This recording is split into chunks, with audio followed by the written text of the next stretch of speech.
Why is it going to self-destruct? Because I like it. Oh my. Bump, bump, bump, bump, bump. you can see my dance now. Exactly. That's what it you can sounded see like. my Pops in the background. Hi, Pops. Pops? Hi, cat. Oh. My Funkos. Oh. I thought you were calling your cat Pops all of a sudden. I was very I confused. thought you were talking about your dad. Or that. I don't call my dad Pops. His name is Jim. Oh. Hello, Jim. Slap it to if his you're Slim Jim. watching. Oh my god. But I call him Dad. I do call him Dad. No. And we're he's live. dead. Hello, everyone watching. If you are. That's a I'm nice not. segue. Yeah, I'm not watching. I mean, should I be? Let's see. No, you're here. Why would you watch? Let's see. Good I got to- that. Hey, Yoshi. Things are reversed. I just saw you come up on Hi. Steam as watching something. What are you, or playing Hi, something? people. Hi, people. I can't see. Yoshi's here so far. Creepy at all. Yeah, hi, people. I can't see. You guys can have the chat up if you want. Well, Well, we maybe I usually will. can't see them anyway, so Oh, I thought people would have. that's the whole thing of chat. Oh, It's like you see, can't be seen. See them. Hey, Bobo. Hi, people who can't It's see me. game Whoa. night. Yeah, my people who can't see me. Let me see if I can pop out the chat. It's been a while since I've done that. This So- ruins no pop out Hawaii there. if I do this. It ruins Hawaii? Yeah, see? Oh, Apparently no. it does. I have to remember, I have to record myself too. I can't just not record myself. Yeah. It's There a we team go. effort. Pop out chat. Woot woot. I don't think so. I don't think we're recording No, not. just yet. We haven't done. Yeah, we haven't done the countdown. Okay, let me get my thing up so that I can record myself. Can you get copyright flagged for like singing the song yourself? Depends on everybody claims it. Oh, I or it didn't depends on sing- how good I of a didn't singer you sing are. enough of it. I didn't sing Yeah. enough of it. I don't think. Okay. I said I haven't seen the countdown. Da-da-da-da. Ba-da-bum-bum. Da-da-da-da-da. I mean, I'm a pretty good singer, but I don't know. I'm a singer. How does that Okay. go? I forget. I don't know. That little dancing owl. Hello. Mm. You don't know? Yes, hi, Babo. Hi, person I can't see. Yes. All right, guys. Yes, I'm just going to say Hey, hi, people. there they are. Thank you for putting the names up. The There's names names. up? Yeah, the name. Oh, the names go up and down. If my my mouse went on the screens and my names popped up. Are you But guys? now, Oh, are you guys seeing the names? in Discord. No, yeah.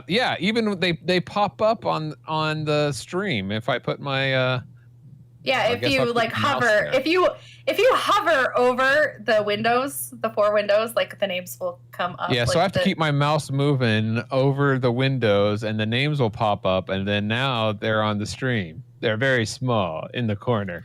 Oh, you mean here. our Yeah. names? Our names? Mhm. I thought you were talking about Yes. the people's Mhm. names in Wait. chat. No. So that's not me. It must be you. It's me. Francisco. Yeah. When I do. Yeah. Yes. All right. So you have to constantly move your mouse. to Oh keep the my names- gosh, I am not doing that. Yes. Okay, we're gonna start. We're gonna. Appease Paul. Appease him. We're gonna. I declare it so. Gonna start recording. Ready? Wait, all of us? Yes, all of us are gonna record our own. Let me in- just on, make Hold on. sure this hold is on. Okay, on Mark. Wait but for it. I'll wait till you're on all- Mark. Yes. Who's Mark? Oh, Mark he's a Driscoll? Jedi. Mark who? Mark who? Mark Hamill. The Apostle Mark him. Mark. Are you all ready for this? Polo. Okay. On your mark. On Set. 5, 4, 3, Wait for it. 2, 1. Mark. Mark. Oh, hi, Mark. Oh my goodness. Oh, hi, Mark. Button when it said Mark. So All right. I hope this is okay. So now give me 5 seconds, or we'll do 5 seconds of just silence, so that I can have an easy place to take out the noise. So we'll Oh, there start. goes Mark. Bye, Mark.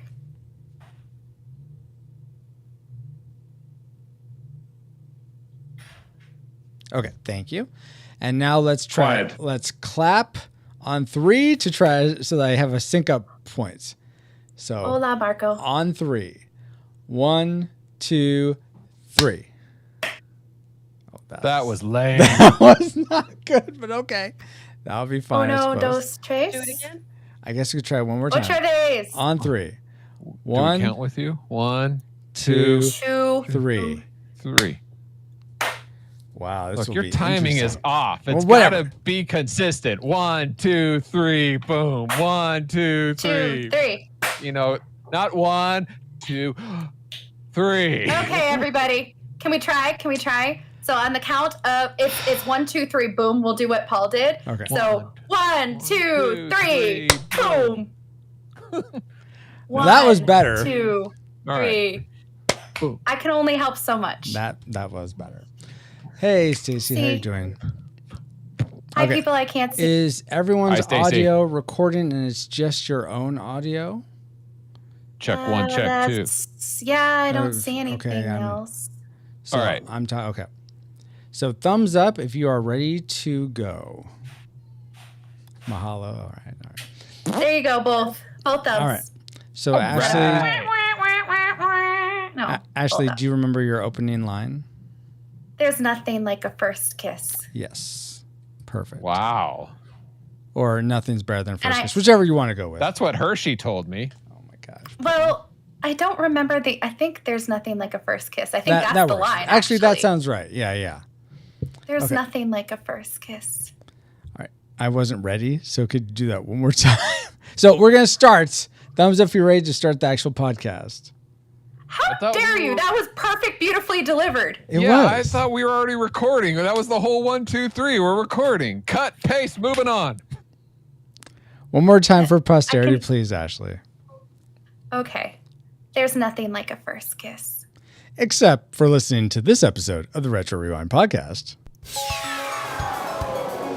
Reflux capacitor, fluxing, crew, stations, scanning for 51st days, 2004. Prepare to rewind in 3, 2, 1.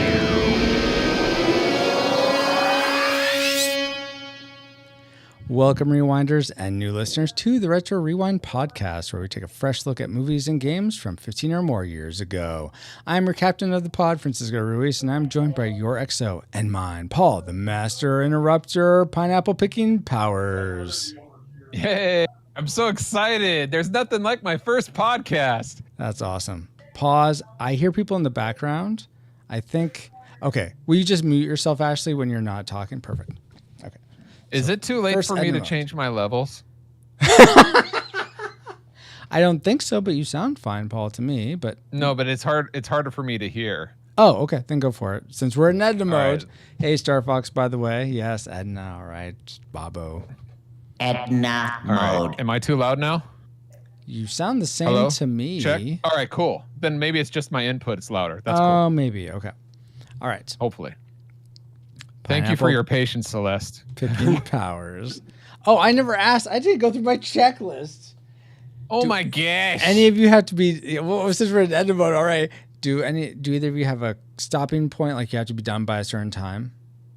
I have to leave by 9:45 my time. So that's an hour and 15 minutes? Yeah. Okay. That's all right. what it looks like. All right. Let's go. I could probably stretch it a little bit. Dallas No can need. walk home. He's fine. Maybe. Look Okay. at this. Do you have a Then- spiritual Can I- speculation? Oh yeah. Do you have a Let me disappear for a second so I cool. can go yell at people. Okay. Real Oh, go quick. for it. Big I'll be right one. back. Okay. Keep recording. This should be good. Yes. Don't stop Except your it's going to be recordings. muted, so you're not going to hear That's anything. fine. Oh, That's fine. darn. I was about to say, this will be a future glimpse for you, Francis. Yes. Blast off.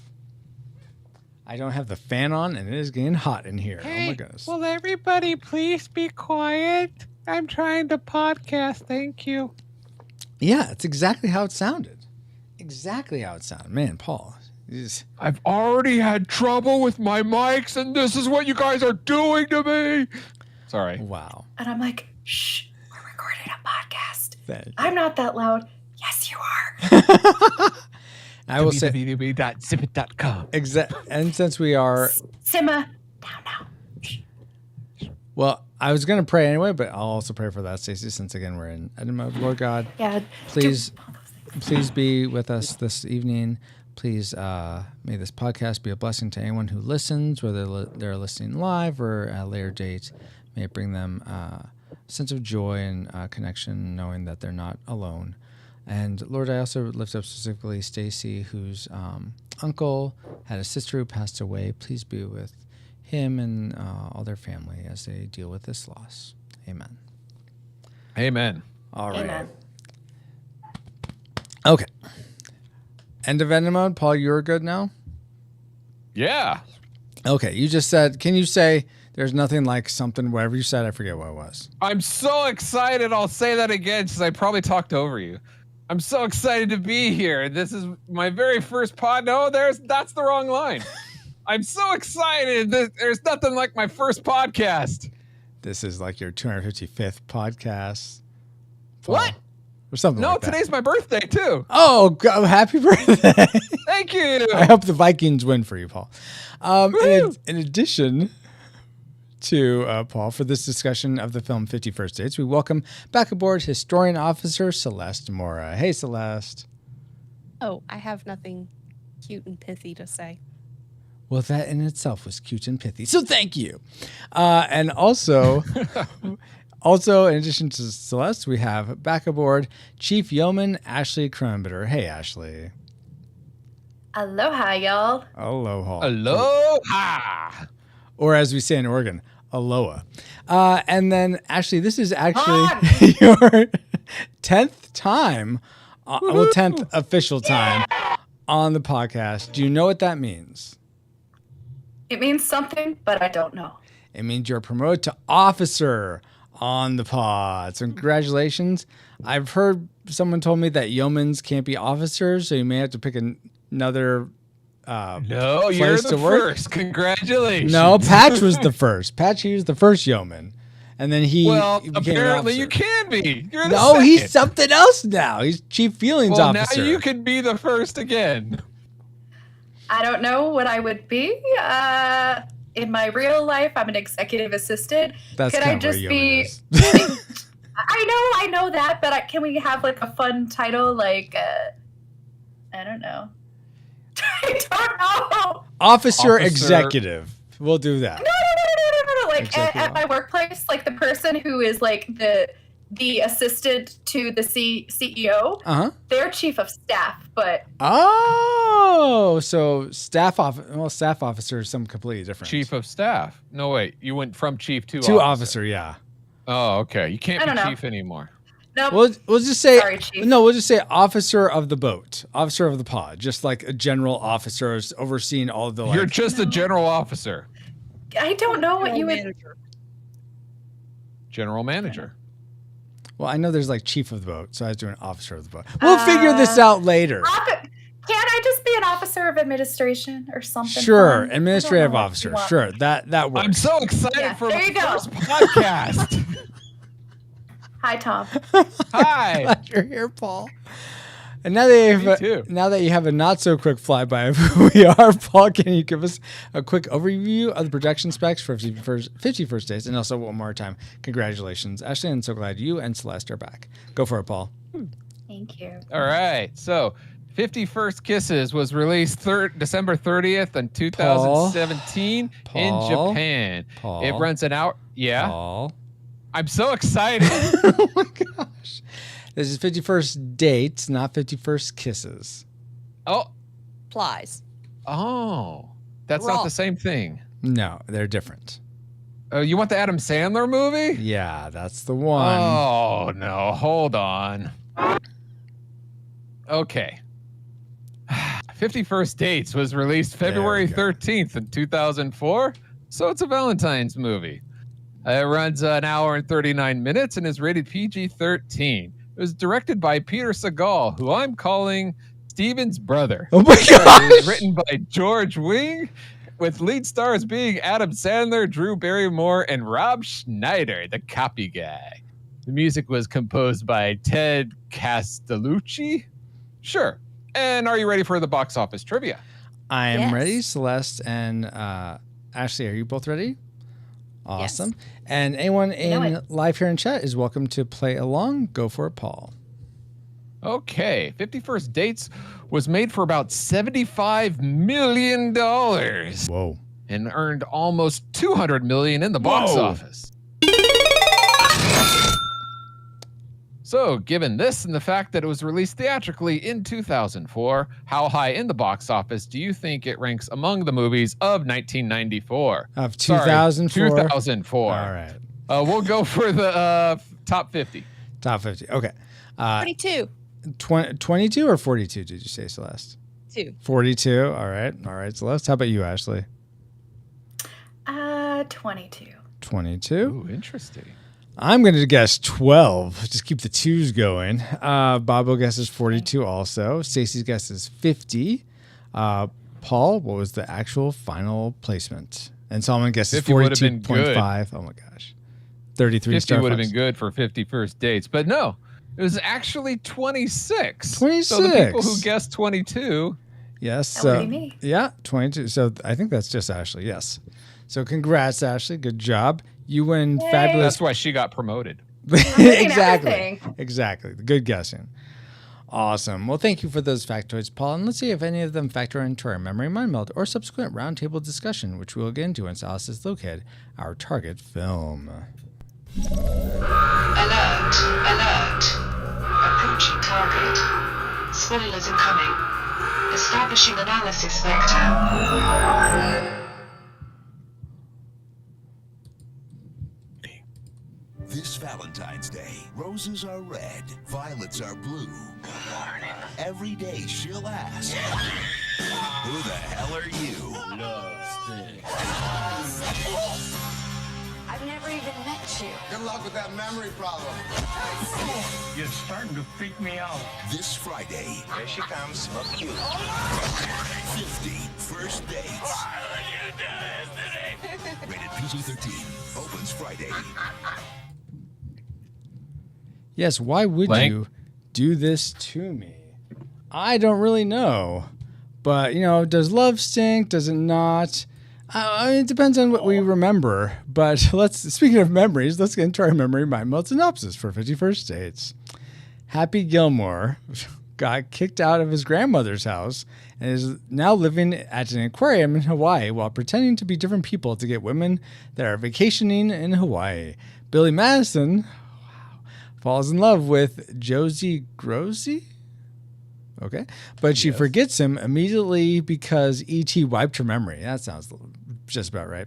He then proceeds to attempt to date her with the help of his very inappropriate friend, Hawaiian Deuce Bigelow, married with children. The forgetful Charlie's Angel, wakes up on a boat with no idea where she is or what is going on. Cut to VHS that makes everything okay until the same thing happens again tomorrow. I mean, that's pretty much all right, except none of those people are in this movie. Josie Grossi, Happy Gilmore? No, we were definitely decepted. But based on those memories, as flawed as they were, what rating did they lead you to predict for this film before your rewatch of it? Let's start with Celeste again. What was your prediction for 50 First Dates? I predicted tragic. Whoa, Nice. Okay. Tragic. Ashley, how Coming about out of the gate swinging. Right? Love it. How about you, Ashley? I'm on the opposite end of the spectrum. I went with classic. Classic. Because I just have the fondest memories of this movie. So I'm like, will it live up? Got it. Paul, how about you? Well, we need to bring it back down because I predicted tragic. Oh, really? I only saw this once and I wasn't that thrilled about rewatching it again. Okay. So. Okay. Well, I'm just going to have to bring it right back up because I predicted classic as well. I remember really enjoying this, seeing it several times. So it'll be fascinating. What? What's Celeste? It's going to be a split. I mean, for predictions it is.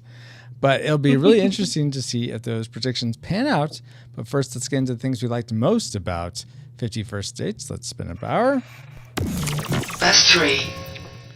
Top 3 things. And let's start with Ashley this time. What's one thing you liked about 50 First Dates? Okay, well, right out the gate, as the movie was opening, just how beautiful the cinematography was, how beautiful this world that they were in, being in the setting of Hawaii, just how enchanting it was. And I just like fell in love with the scenery, and they utilized it all throughout the scenes, from the Hukilau Cafe to where Lucy and her family lived to the aquarium. They went all over the islands, and it was just absolutely beautiful. It made me want to almost vacation there someday if I could afford it. Except they didn't go to the part where they keep the dinosaurs in Jurassic Park. Oh my God. I was kind of bummed about that. But they couldn't get the insurance for that, Paul. Oh, that makes sense. And I'm pretty sure that's closer to Costa Rica, so. Blowing my mind. You know what? I was just getting lost in all the scenery. I'm so excited for the first podcast.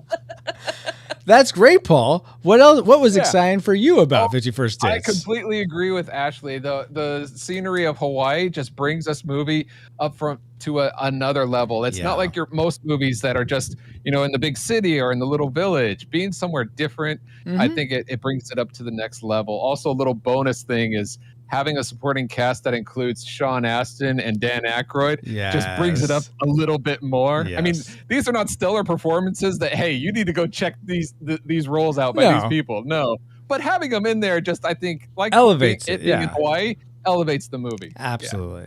I was totally gonna say something riffing off what you said, Paul, but it totally blanked. Funnily enough, Goonies never say die. Oh my gosh. Yes, I forgot what I was going to say, but I have not forgotten about Celeste. What's something you enjoyed about 51st Dates? Was it the overall setting? Was it the characters? Anything like that? So I really enjoyed the right after the very first of the 51st Dates, where they were like both dancing in front of the car. Yes, that's so cute. The car moves away. Like that scene was just so cute. Yes. And, it was like, oh, they really, really like each other, and they kind of go together because they're doing the same type of dancing. Yes. So I just really enjoyed that because it kind of set a mood for all the future interactions of they really do mesh well. Mm-hmm.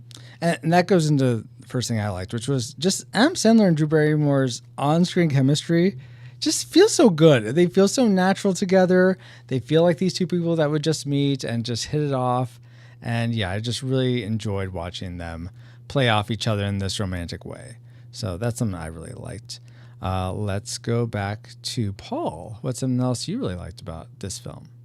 I was really impressed by the trained animals. The walrus and the penguins. That was such a delight to see. The dolphins. And I was not, again, something that just elevated this movie. I was really pleased by that. Yes. Oh, I remember what I was going to say. So you spoke to Paul that you really like the Hawaiian setting, that usually it's like filmed in a city or something like that. And apparently this was originally going to be shot in Seattle. Like that's where the original script was written. But they wanted something else, so they went with Hawaii, which I think was a good Sandman wanted to vacation in Hawaii. That's why. Yeah, that's why. Awesome. So let's go to Ashley next. What's something else you liked about this film? Well, I did like the trained animals and how the characters in the movie did play off of them. I really enjoyed the cast of supporting characters because there were just so many different dynamics going on. I particularly was really fond of the father character, Marlon, and just how much it was evident that he loved his daughter and was doing everything to protect her and help her through in the aftermath. And then two other characters that I really found myself liking were the supporting players at the Hukilau. I really liked Sue and Tattoo Nick. Face. Tattoo Face, Nick, aka Tattoo Face, and Sue, who was the one who ultimately broke it to Adam Sandler for the very first time. It's like, she's never going to remember you. And then you find out later in the movie that she has this connection to their family because she was actually the Drew Barrymore character's mother's best friend. So it just brought it back full circle for me because obviously like this little cafe became a larger part of their community, and everyone who went there, like they knew each other and they supported each other, and it was just a really nice thing to see. Awesome. Yeah, absolutely. I'm going to end the mode again. Edna mode. Thanks, Paul. for whatever reason, I don't know what happened, but it seems like did the mic switch for you, Ashley, or anything to a different mic? Because all of a sudden it sounded like it's picking up a lot more ambient. Useless. Noise. Too much of it, darling. Too much. Not helping, bald. I don't think so. All the other mics are disabled. Okay. Can you move? Is it echoey? No, it's not echoey. It feels like you're far. I mean, I don't know if you can move the mic closer to you. It's not as far as. Well, it's as close as is possible. Okay, let's just leave it there for now then. Stand up and no. Let me adjust this and see what happens. Let's see. One second. Let me. That's disabled. Ah! Wow, Paul. That was something. Okay, one second. Maybe just turn it down some more too, if you can. Yes. Yeah, I can turn it down and try to. While people are waiting, this is a good time to just remind people that this stream is sponsored by $1.com. Is that any better or is that worse? Yes, that is better. Let's go with that. Okay. Awesome. So I just adjusted the volume just a little bit and perfect. And just much better. Thank you for doing that. Why do I have to be the problem child? It happens. It's problem child every other time I've been on. Hashtag blame Ashley. Hashtag blame Ashley, but this time for real. Oh, but that's what being an officer is all about. The buck stops there. Exactly. Awesome. So we just did You're Like Ashley. Can you remind me real quick what it was so I can springboard the to cast Celeste? of supporting characters and the connections that they had to the community and how it just brought greater depth to all the characters on screen because of the connections that they had. Perfect. Okay. End of edit mode. Let's go back to Celeste. What's something you really connected with for 51st Dates? Just to play off of Ashley's, I really loved the connection with the people at the diner, the overprotectiveness of them. Where So it wasn't even just Nick and Sue, the old guy who was there every day. Yeah. Yes. Adam Sandler, he was an idiot. Are you staring at me or her? Because you're starting to freak me out. Yeah. Like it's kind of like everybody really loved her and they were trying to protect her. So they were doing everything in their capabilities to do so. Absolutely. Yeah, that was a really sweet thing. One more like that I had before we get to our classic makers was I loved how you guys were talking about connection and these characters and how they're all connected. I just busted up laughing at the connection of Lucy's bat to what's his name? Ula, played by Rob Schneider. When he's Adam Sandler's character Henry's getting Ula to pretend to rob him, and Lucy, Drew Barrymore's character, just stops and takes out this bat because she's apparently a community watch thing. It just starts wailing on him, and it's just. It's enough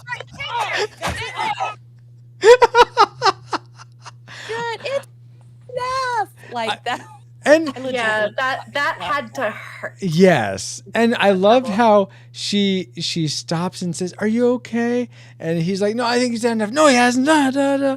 And then when he's running away, she goes from this like, "Yeah, you better run," to this really sweet and bubbliness with Henry Adam Sandler, which I don't know, the juxtaposition of that was just very funny, and Rob Schneider's physical comedy and reactions to that were just great. I just busted up laughing at that part. So that is my second like, but now it's time to get to the things we loved most about 51st Dates, our classic makers. Let's start with Celeste this time. What did you love most? My favorite thing was just how wholesome the romance was. Like, it was just really sweet, and Adam Sandler played someone who legitimately cared and turned from this guy who refused to make connections and was just using women to someone who was legitimately willing to give up his dreams. Yeah. Thanks a lot for stealing my classic maker, Celeste. But no, it's really this the emotional sweetness of this movie just had me tearing up in a lot of places. I loved how they cared about each other, how they grew, and just that he's making this video to try to help so that Lucy's dad and brother don't have to like lie to her every day, and how much he cares about her in all these ways. And it's just they didn't have to lie to her every day. That was their choice. Well, yeah, but he helped so that they didn't. Not that they didn't have to, but they felt like they had to. Sometimes you need an outside perspective, though. So I thought that was really good. So he helped them get over that. Exactly. Give them a different option than traumatizing her every day. Yeah, absolutely. And that goes to that part where, like, when she reacted badly, he's like, I think she reacts badly because this is a setup and she knows it. Yeah. So he responded differently and tried to identify an alternate solution to let her know. You would think they would try that, like a week or two of it not working well. Yeah. Not a year. Oh. Well, no, it seemed like the setup thing was working for the most part, just every so often. Until it didn't. Yeah. Right. But that's a lot of work they have to do every night and every day. Studio every night, get the pineapple out of the freezer, rewind the Vikings game, repackage the birthday gift, It's a lot of paint. And what do they do for a living that they're fishermen. Them to afford that? They're fishermen. Yeah. They make great catches of fish. Although I don't know when they had time to do great. Exactly. I don't know when Adam Sandler had time to go and court Lucy every day, but somehow he made a time for it. Yeah. We're not in tragic makers. Time at the aquarium. Apparently. But yeah, the sweetness, like you said, Celeste, is definitely my classic maker as well. Paul, what did you love most about this time watching? All right, so the setup of this film, the story, is that this lady has her memory basically wiped every night after she falls asleep. So she has to go through a lot and it has to be. And for someone to date someone like this, who like you have to get to know them each time, that's a lot of work. Yeah. So you have to have somebody who is willing. I'm not talking about Adam Sandler, who's like willing to do that extra work, but someone who is worthy of that extra work to be done for, if that makes sense. Yeah. So you're talking about Drew Barrymore's character. Almost. I'm talking about Drew Barrymore's character, and the way she comes across on screen, I think she nails it. I mean, she comes across as someone, at least to me, someone who, this is somebody special that is worth the extra effort for, and you need somebody like that for this role, and this is spot on. Yeah, that was actually one of my likes that didn't make it to the list of actually being said. Is she just did so well with the performance? Yeah, like even when she was running to the end of the pier and screaming. Like, that was such an emotional part. Yes, she did such a great job of personifying this character that was so sweet, but was legitimately losing everything every day. So and handling the ups and the downs. Yeah, and just speaking to her character, something that I marveled at, and I thought it was just really great. It sort of spoke to her intelligence, and how what a change in having the tape as opposed to having this setup is that immediately after watching the tape the first time, she asked, how many times have I watched this? So she got it. She is able to just be very cohesive and like showing what happened, and that she's sort of in this same day mentality, like all this time has passed. But she's able to pick up on that, which was really nice. That it wasn't like, I don't get it. What's going on? I like that she was intelligent. Like her character was really intelligent enough to pick up on that right away. So, awesome. Then let's see. I'm sorry, I didn't get it. What? Are you being cute, Paul? I'm so excited for my first podcast. Okay, that's what I thought. Hi, Paul. Hi. Welcome, Paul. Glad you're here. Yeah, thanks. Paul, why don't you give us your classic maker for 51st Dates? I'm so excited. Drew Barrymore is my classic maker for this film. I thought she did a great job of bringing it home. But as the lead star, she made it worth the journey for me. Awesome, Paul. Paul, what was your classic maker? No, okay, we'll stop with the bit.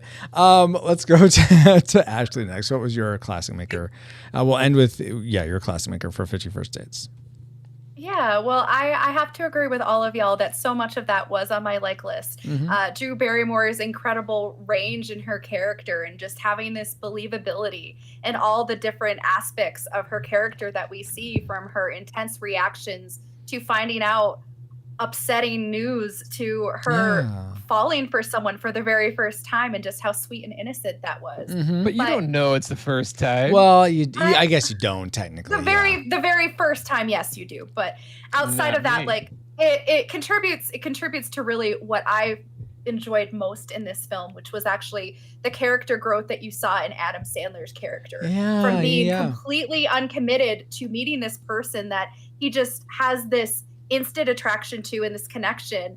And at first he's kind of second guessing himself because she's a local and he never wanted to have roots and have connections with people nearby to be tied down.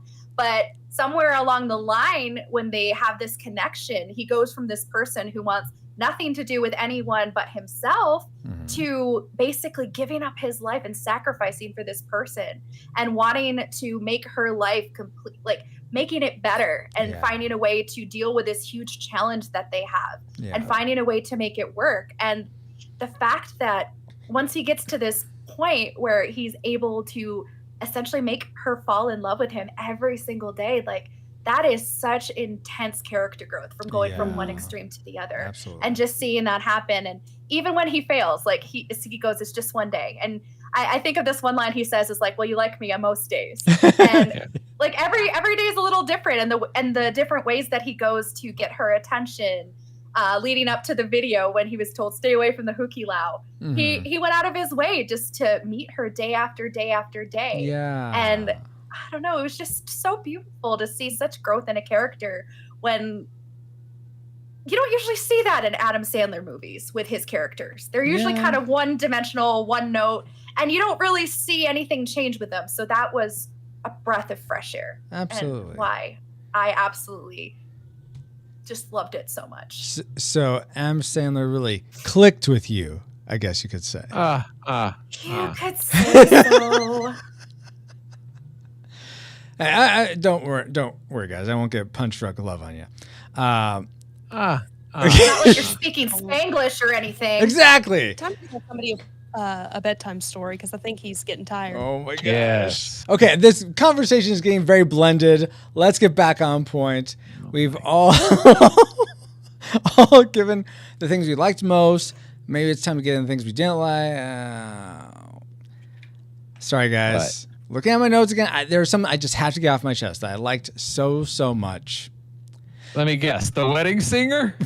No. Close, though. The Untold Podcast. The Untold Podcast is a speculative fiction podcast utilizing the genres of sci-fi, fantasy, and horror, among others, in order to engage the culture's imagination from a Christian worldview. Every month, Nathan James Norman produces and narrates a new story presented in a unique and dynamic way. Check out the Untold Podcast at untoldpodcast.com to listen and leave them a review on Apple Podcasts. All right. That's great. I'm so excited for my first podcast. What does that have to do with 51st Dates? Well, they were, so fiction is a type of lie, and they were lying to Lucy every day after her accident for the most part. So that's exactly. So check out the Untold Podcast, the podcast of lies. Okay.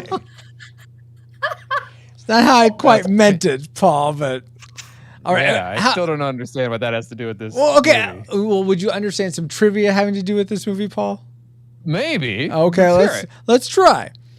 Did you all realize that the neurological condition which Lucy suffers, that's called Goldfield syndrome in the movie, is entirely fictional or a lie? Yeah. True antegrade amnesia affects either short-term memory, which can last minutes or seconds, or intermediate-term memory, which can last days or weeks. So here's my question to you guys. If you had a medical ailment named after you, what would be the symptoms? So let's start with something called the Kronenbitter condition. So Ashley, what would your symptoms be? Well, My symptoms, if I really had to think about it, I think I would just have this intense desire to only consume pizza. And anytime I sniffed, the world would just smell like pizza. Oh, And I would just be truly motivated by pizza all the time. Can I get Just the like Kronenbitter what condition? happens- Because that sounds great. Yes, you can have the Kronenbitter condition. I mean, just go play Shredder's Revenge, Oh. and you will be rendered into Kronenbitter condition for like at Nice. least 24 hours. Yeah, Pizza. it's short term. Don't worry. All right. Now let's go with let's see. I think I'm coming down with some Mora mites. I don't know. They're all over my arms. So what would be the symptoms of the Mora mites, Celeste? The symptoms of the Moramites would be that you see everything as a craft project. Oh, yes. Shade or knitted or glued together or sanded or everything looks like a craft. Wow. So these soda cans look like a craft? Wow. Yes, You you wish can make That's- armor out that's of that. Oh. not soda, Francisco. Oh, LaCroix. You Excuse see me. things that aren't there. Apparently I'm not. Is that the relativism, the Ruiz relativism? Oh my gosh. We're not talking about me. But we are going to talk about the Powers Plague. What symptoms do I get if I come down with the Powers Plague, Paul? You do not want the Powers Plague, but just because it sounds like you get superpowers, but it's a plague because they're useless superpowers that you don't want. Oh man. Like the ability to smell in space. You can smell something, but you die. Like it's just so, and it's random. Random Some- powers. Okay. Like logistically, never mind. Don't worry about it.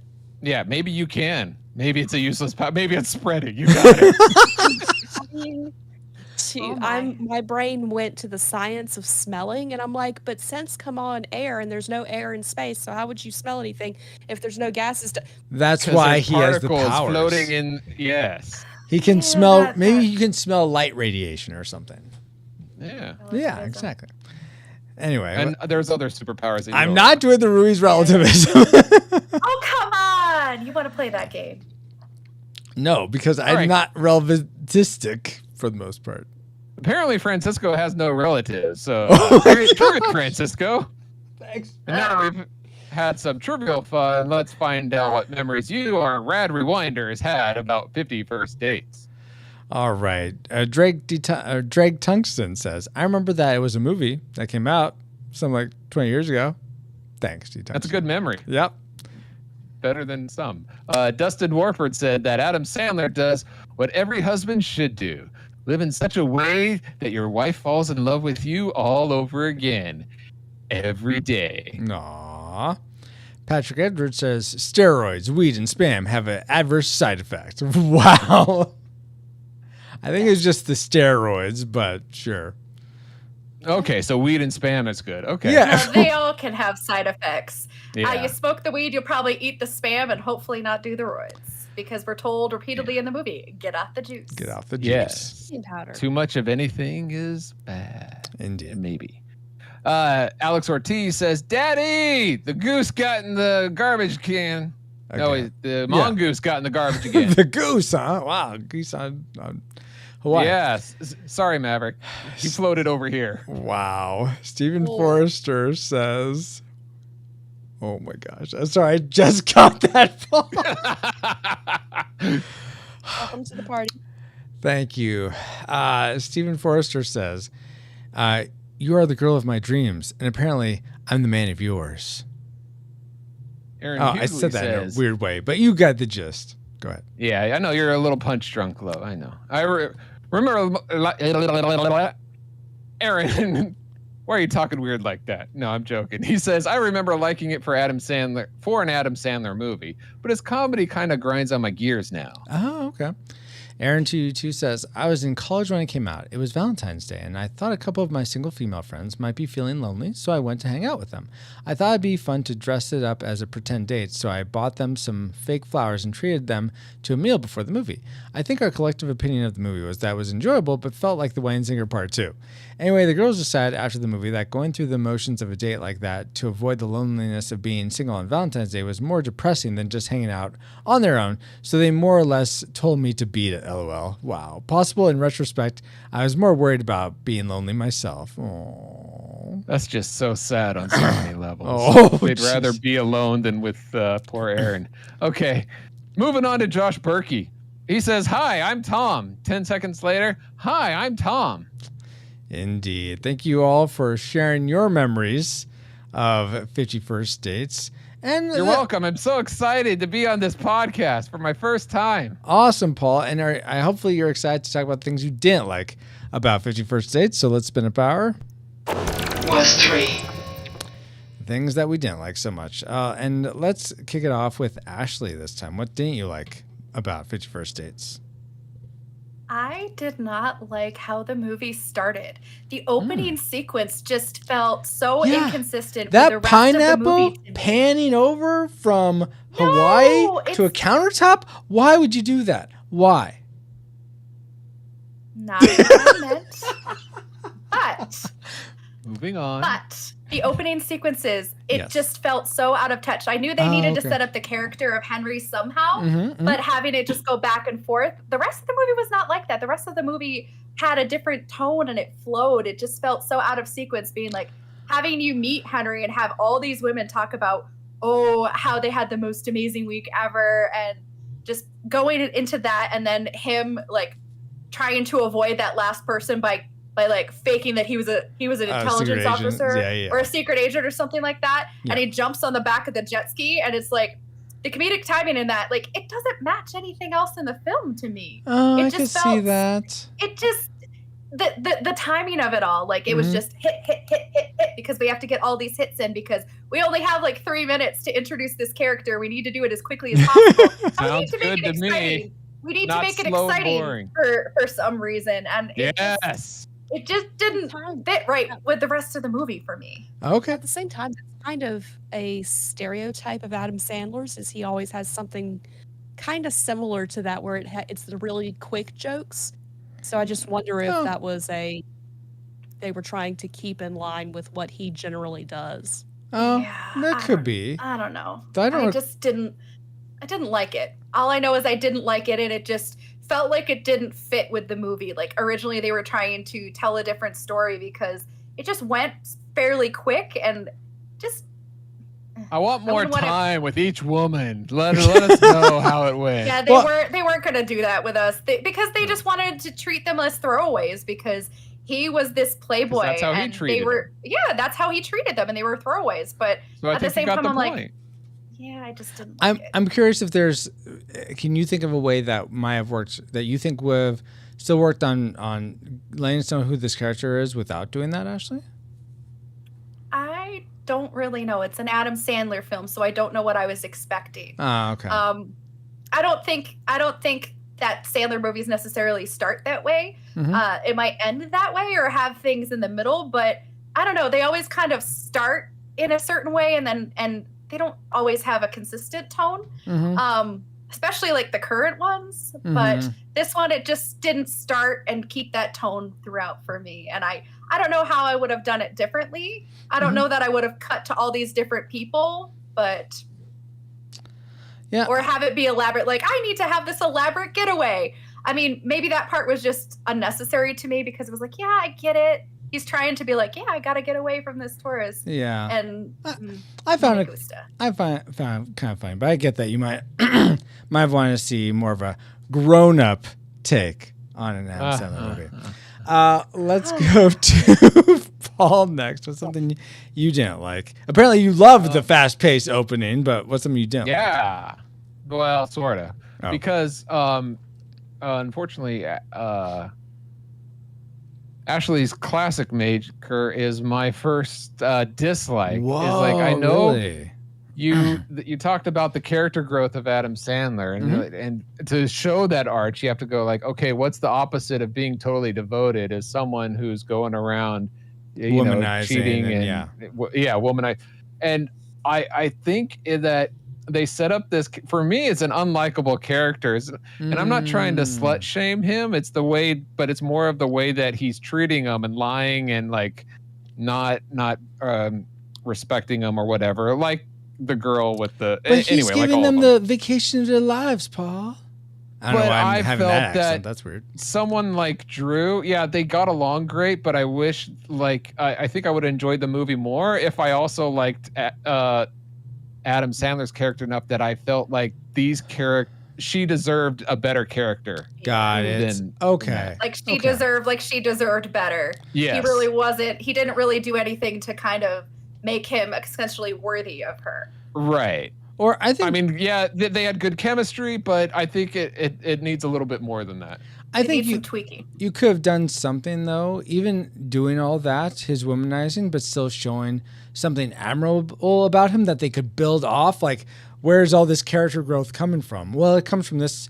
I mean, whatever you want to use for their save the cat moment. No, that would be even a longer intro for Ashley. Okay. Oh you don't my want to do gosh. that. Wow. Well, I'm just trying to give options. Yeah. Trying to fix this movie for you guys. Celeste, what can I fix about this movie for you? So, I really did not like Rob Schneider's character. I agree. Yes, thank you. Terrible. Like, once in a while, it would be kind of like the physical comedy was funny. Like when he was running from Drew Barrymore. Yes. Or something to that effect. But just as a whole, I'm sitting here going, ugh. Like, I really hated every time he was on screen. Yes. Well, that goes so much. That goes into, and I still not sure if this is ultimately going to be my tragic maker or not, but I'll go into it. We'll say it's my tragic maker, so we'll just skip ahead for me. And it's I feel like there are characters in this that just did not need to be in there. Oh, no, I know. Yeah, this will be my tragic maker. And then I remember what this will be. Okay. Like Jack and Jill, they don't belong in here. Oh my gosh, Paul. That's the Dunkachino. Oh my word. If only I could figure out a way to work pixels in this conversation. Anyway, my tragic maker. My tragic maker is that there are characters in this that I didn't make sense why they were here or why they were made the way they were. So the main one that I didn't like was Alexa. I feel like they didn't need Alexa in this movie. I don't really get it. She worked at the zoo or the aquarium. She worked at the aquarium, that's but how she wasn't got necessary. there. She wasn't necessary. You could have just had a non-speaking part doing all those things, or just background character. Character. As small a part as that guy at the Callahan Institute. Which, by the way, funny throwaway line that was named Callahan, found by T.B. Callahan, short for Tommy Boy Callahan. That was fun. But that one guy that says, "Oh man, he can't remember who he is. Go on up, sir." That guy. I mean, as small a part as that is, this guy, whoever would be an Alexa, could have been. I just feel like they gave way too much. So were there too many jokes at Alexa's expense? Or I don't understand, because you said you don't know how these characters got here. They were written there or she works there. What part don't you understand? What is your tragic maker? I don't understand. Hold on. Okay. I don't think she was a necessary character. I feel like they essentially took the time they could have given to the intro to making the intro longer and chunkier. They gave to this character that we didn't need. Okay. And so that was part one of my tragic maker. Part two is I don't understand why they cast Rob Schneider as I think they're trying to cast him as a Hawaiian, like an ethnic Hawaiian. But it fell flat. And it fell flat. I get sometimes I'm not a huge person who's like, oh no, you gotta have the right ethnicity for the time. But I mean, they had other Hawaiian people, other Polynesian people playing parts, so I know you could find them. And also, I think it would have been just a more amazing. He could have still had Hawaiian-looking kids, because I think that'd been great if it was in a mixed race or mixed ethnicity marriage. Even though he didn't like his wife, but still, I think that would have been just great. I think that he could have been pretty much the same character, just not with the accent and not with the over tan. So that's my only. Yeah. I felt like that was unnecessary. Hawaiian. Why did he need to be Hawaiian though? That's the point. But that's his useless superpower. Oh my gosh. He's got the powers. He's got the powers plague. Okay. Is his useless superpower. I enjoyed him for the most part, but I just felt like he didn't need to be. They didn't need to make him ethnic bend him to be Hawaiian or Polynesian. So That was my attract maker. Mainly those two characters. But let's get back to general dislikes since I jumped the gun. Let's go back to Ashley. What's something that you didn't like about the Wayne's? The Wayne's 51st Dates. 51st Dates. Getting the right movie. That would be nice. Oh my gosh. But yeah, the last two things that were touched on were actually the next thing that I didn't like. Oh. It felt like there were unnecessary characters in this film. Mm-hmm. I felt like Ula didn't even necessarily even need to be in the film. Yeah. Because the scenes that he were in, it was like slapstick humor, and I was not here for any of it. I didn't laugh at anything that he did. Even when he was getting beaten up by Drew Barrymore's character, the only time I chuckled was when he and his children were flipping off the docks, and the kids like did this perfect front flip into the dock, and he's like, now watch me, and then he just like belly flops, and I'm like, oh, stunt double, that has to hurt because you're just getting hitting the ocean water. Exactly. But I felt like I didn't like the casting of Rob Schneider. I didn't like the choice that they made to make him an ethnic Hawaiian because it just didn't feel right. His character it just fell flat for me. And I agree with you also that the character of Alexa didn't need to be there. She didn't need to be inserted in all of these scenes to have jokes made at his expense, especially being like, well, is she a woman? Is she a man? Like, what is she? Mm-hmm. She'll be whatever the scene says she is to fit the humor that they're trying to create. So those two characters just fell flat for me. And I feel like if you had taken them out of the movie, it probably would have made it that much more enjoyable. I think they could have just been the same character. They could have had Ula working with him at the aquarium because I know that you need someone and you need someone to like film the thing. And I feel like they could have just merged them into one character and would have been done the job. But the character of Ula is just like so uneducated and so makes really poor choices. Yeah. Thinking that like you can play with sharks and not get hurt. And you think like, oh, it's like, where'd you get that bite? I got it from a shark. And then that guy is like, you need to stay off the weed. And it's like, can you really trust this guy who has such poor judgment working with animals? I don't think you can trust him. But he doesn't have to can't have him take that role, Francisco, because he's not believable. But he's already there like cleaning the tank and stuff. I know, but he is not believable. He would actually have to go to school to be a vet tech, which is what Alexa did. I don't believe that he would pass vet tech school. He's not believable, so I don't see that. Tell me what, Paul. You take out both those two actors and replace them with one actor, like Francisco was saying, and have that be Jim Carrey as Ace Ventura in there cleaning and talking with the animals. Yes. As like a cameo role. This is what we need. That way. Yes. I mean, if they can have a callback to Tommy Boy, why can't we cross the streams? And exactly. Have I like sure it. Come yes. in? Yes. I'm sure Jim Carrey is affordable. Celeste, what should not have been affordable about this movie for you? Worst segue ever. The brother was terrible. Oh, sure. Sean Astin. Sean Astin's character. Yeah, that was. What are you talking about, Celeste? I normally lay off the juice. I normally love Sean Astin. Yeah. I loved him as Sam. He was great in Stranger Things. Like, he does good work. But this character, I just felt gross every time he was on the screen. I'm like, what is wrong with you? Mm-hmm. Well, he had a couple moments. He did like his sister, and he looked out for her. That's true. That's true. And but it was not. Yeah, it wasn't like I said earlier. It's not his greatest role. No. No. Not even close. I could see them even playing him up to be a dumb jock without making him as stupid and as gross as he was. Absolutely. I can see that. Yeah. Something that I could see for something I actually just low grade, just like not my tragic maker, which I jumped into. But okay, and the ladies on the panel, I'll try to keep the, I mean, I think that we're all human here. This should not be a surprise to anyone. But wouldn't it be confusing, Ashley and Celeste, I'm asking you, wouldn't it be confusing if, let's say, you had this Goldfield syndrome, and one day you wake up and you're on your cycle, and it's like, wait, why am I on my cycle right now? Because that seems weird. Wouldn't that be strange? Oh, sorry, I'm not allowed to answer. You can't answer, Paul, but I mean, since we don't experience this, I thought it might be good to ask them first. All right. The only thing that I will say is because she has her long-term memories, she would have remembered experiencing that in the past and what it looks like. And I don't think it necessarily would have surprised her all that much, because sometimes women will be irregular and sometimes they can sneak up and surprise people. So all I'm going to say is I don't think she would be all that surprised, because that's what I was going to say. It can come out of nowhere sometimes, and she knows how to deal with it and address it.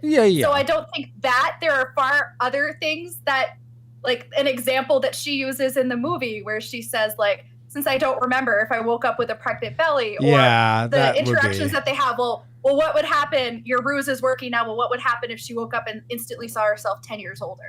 And that was the father's nightmare. So there's all these other things that are going to be more kind of impactful to her than just having a cycle.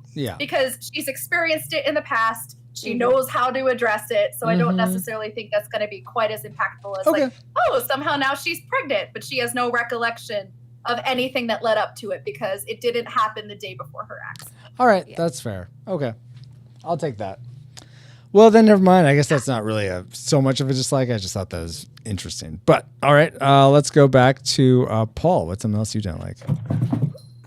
I was fine with the trained animals, but I was not expecting, and I was completely grossed out by the walrus vomit. That's my other dislike. Yes. Unnecessary. So it was gross. Just so I know they were going for gross, but I don't need to see that. Exactly. Like, there was a lot and over. It was not pleasant. Right there with you, Paul. That was so stomach churning in so many ways. And then she was like, "This is what I live for." I'm like, "What are you doing? What? Okay." To help sick animals, and it's just like, no. Anyway. Now let's get, as tragic as that moment was, let's get into our tragic makers. I already went. Let's start with Celeste. What did you hate most about 51st Dates? My tragic maker was the crude humor. Oh, okay. Yes. Like Walrus is throwing up. Much of it. And if it was that type of movie, like I wouldn't be okay with it, but at least I'd know what to expect. But you have the contrast of it's such a sweet and wholesome love story, and then you have all the crude humor. Like I don't care. Pickle-Lane. I don't care about all of the other jokes that were being made, and it would be like there'd be this nice, sweet, kind moment, and then somebody would make a joke. Yeah, like, no, get your fish hands out of here. Ugh, yuck. Yeah. No, I know that's not what you meant. Close enough. It was too much. Yeah, okay. Yeah. Like, all right. It was for the feel of the love story. It was too opposite of what was going on. Like it was this sweet love story that honestly would have made a pretty good movie as a basis. But then you put all these terrible jokes in there, and then just sitting here going, "You're just putting that in there because it's Adam Sandler and Rob Schneider."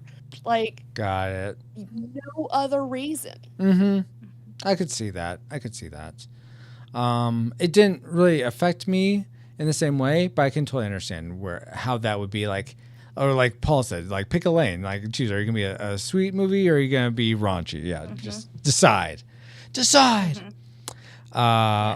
Ashley, why don't you decide? What did you decide was your tragic maker for 51st Dates? Was it that mine aspect? Mine is very similar to Celeste, where I do think the crude humor was really hard to stomach at times. Like there were some jokes that were delightful and innocent. Like you think of how his like he faked his car battery jumping. Oh, and he's like, yes. I can't believe you fell for it. And then she goes, but my grandfather died in a jumper cable accident. And then he's like, I'm sorry. She goes, I can't believe you fell for it. So they proved that there could be like cute little jokes as they played around with each other. But my tragic maker was how the tone throughout the movie was inconsistent. It takes both what Celeste said and what Paul was saying about staying in their lane, because this movie is what most people would assume would be a romantic comedy, but there were so many things happening in this movie. There was drama, like whenever she would find out that she had this brain injury, and you would see the chops of Drew Barrymore when she was screaming or crying, and seeing Adam Sandler just have all these sweet moments. And then other times, like, the characters will be together and they'll be like kissing in the aquarium, and then all of a sudden there's Ula in the background being a perv watching them. Or Why was he there? Why? It's like, why was he there? Cleaning like, the tank, guys. He's cleaning the tank. He wasn't, he was not cleaning the tank. He was just swimming up the side and he was like making gestures. I mean, that's why he's there, but yeah, he was doing that. Yeah, the tone was just inconsistent. And I feel like most rom-coms, at least other rom-coms that Sandler has done, even one with Drew Barrymore, they do a better job of having the jokes fit within the world that these people are in. I'm It was have all to over. disagree with you on that, with the exception being the wedding singer. In fact, I think the Sandler Drew Barrymore movies just get worse from here on out. They do. Isn't there just one more and after everything? this? Yes. Yeah, Blended comes after. It was in the 2010s. It's the worst by far, and it is a downward slope. But honestly, like this movie, it was all over the place. It had just inconsistent tone, like joking, and then like even characters joking about the walrus thing, and then Dan Aykroyd would be like, I'm the first, and then he's like, hey, that's my joke, and I'm like, I don't know why you have to like add these things. I know that he works with walruses, but so many things were just unnecessary, and it just made the tone so inconsistent that I'm like, am I watching this beautiful romance? Because I feel like you could take out all the comedy chops and it would be a really sweet romantic drama. Because they're addressing a problem, and he went from one way to another, and it's just like, well, am I watching multiple movies that were just like put in together because it's so inconsistent? Yep. Yeah, that's a fair point. I guess, you know, guys, I think you made a really good point, Ashley, with the sweet jokes that they were able to tell, because I did like the comedy elements of this, and probably the ones that worked the best were probably the sweet and heartfelt comedic. There's no probably needed in that statement. Yeah. What did I say about probably? You said they probably were better. No, they were better. They were better. Okay. They were better. Okay. Because they proved that they knew it. Because most of the scenes, and like even a joke like when Adam Sandler's character went to visit, and he's like, "Happy birthday, Dad. What are you, 200?" Like that was a really cute little joke, and like proved that they were capable of it. The need for like those jokes that went off the deep end, like the jokes at Alexa's expense, the jokes at Doug's expense. And it's just like, it just felt like those were the jokes at Ulla's expense. Like these things didn't need to be there because they proved that the writers at least proved that they were capable of having these witty, cute little jokes, and it only added to the character development. Yeah. And by having all those elements in there, it just made for a disjointed viewing experience. Totally fair. But Paul, what was most disjointed about this viewing experience for you? Was your tragic maker? I'll start off by echoing what both Ashley and Celeste have already said in their tragic makers, is that this movie is worse off because of what they said. And I know humor is subjective, and you know it's different for everybody. I have a case of the Ruiz relativism. I don't know what that means, so I'm going to move on. Does exist. If anybody has heard like our Austin Powers review, that is a movie that is chock full of sexual humor. Yes. For me personally, and in that review, there's a lot of movies like that, like sexual humor. Like it may be over the top, but I could still enjoy by myself without feeling like embarrassed watching with friends or family, but I could still enjoy it on my own.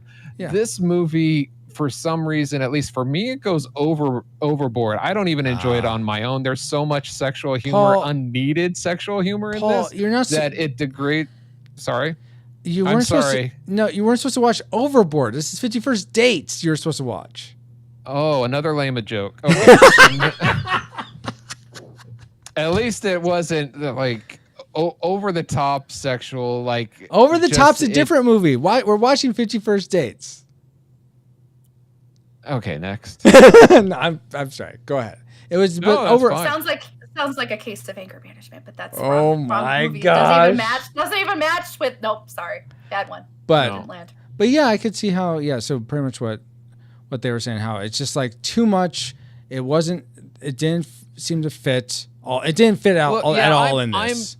I'm fine. Like Marvel movies has humor and drama, and they mix a lot of things. There's a lot of good examples. It's cohesive though. There's a lot of good examples where they mix genres. Unfortunately, this is not a good mixture of genres here. Princess Bride is probably a glowing example Yes. of mixture of genres. Yeah. There we go. Absolutely. Yeah. Okay.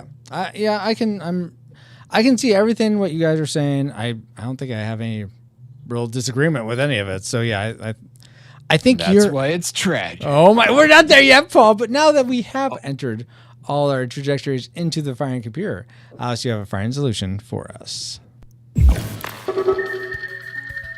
Firing solution complete. Rating salvo at the ready. On your mark. Salvo authority.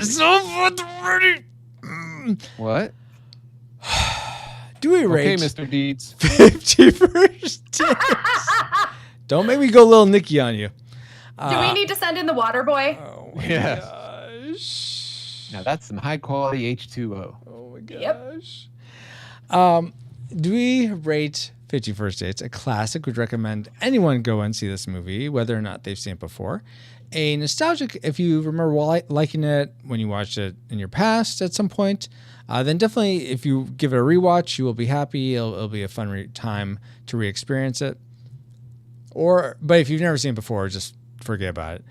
Or do we rate it a tragic? It's not worth anyone's time today. If you've never seen it before, keep it that way. And if you have seen it before, don't sully any good memories you have of the sweet romance with a rewatch. So let's begin with Celeste. You had predicted tragic. What did your final rating end up being? Tragic. Whoa! Oh, man. Okay.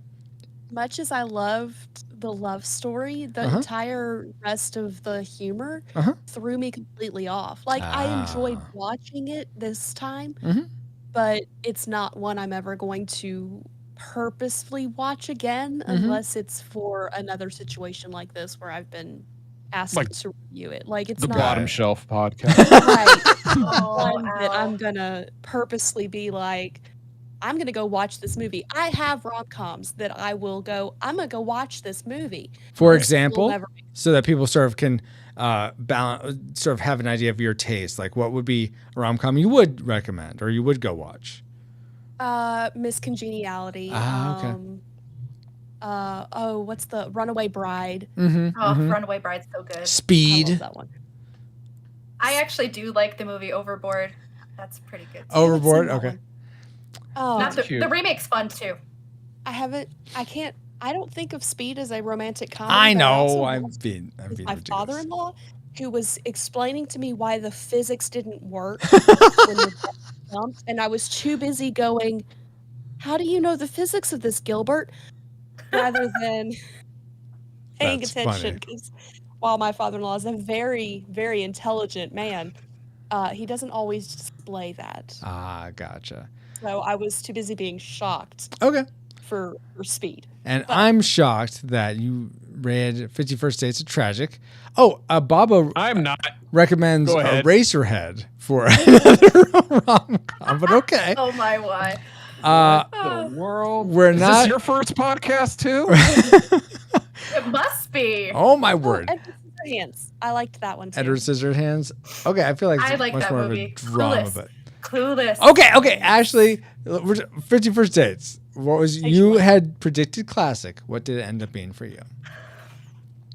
Oh man, this is so hard because I had the fondest memories of this movie, and honestly, You like sullied them with the loves. Yeah, I did, and there were so many good parts, and I wanted to keep it a classic. Heck, I even wanted to call it nostalgic, but there were so many parts that were just so hard to watch that I wanted to fast forward through and wanted to erase entire characters from the movie and thinking, can we just like have a YouTube edit where we just cut out all that stuff and that movie will be worthy of a classic. That would be amazing. I But was wondering about yeah, that. so if someone can do that, please, I'm just going to send that out to the interwebs. Can we make this cut where we take out all the crude jokes and we take out all the unnecessary characters? That will get my classic rating. But unfortunately, with this existing as it is, all I can give it is tragic. Go watch The Wedding Singer. It is the best Sandler Barrymore movie out there. It set the stage. It was the only reason why this movie was created.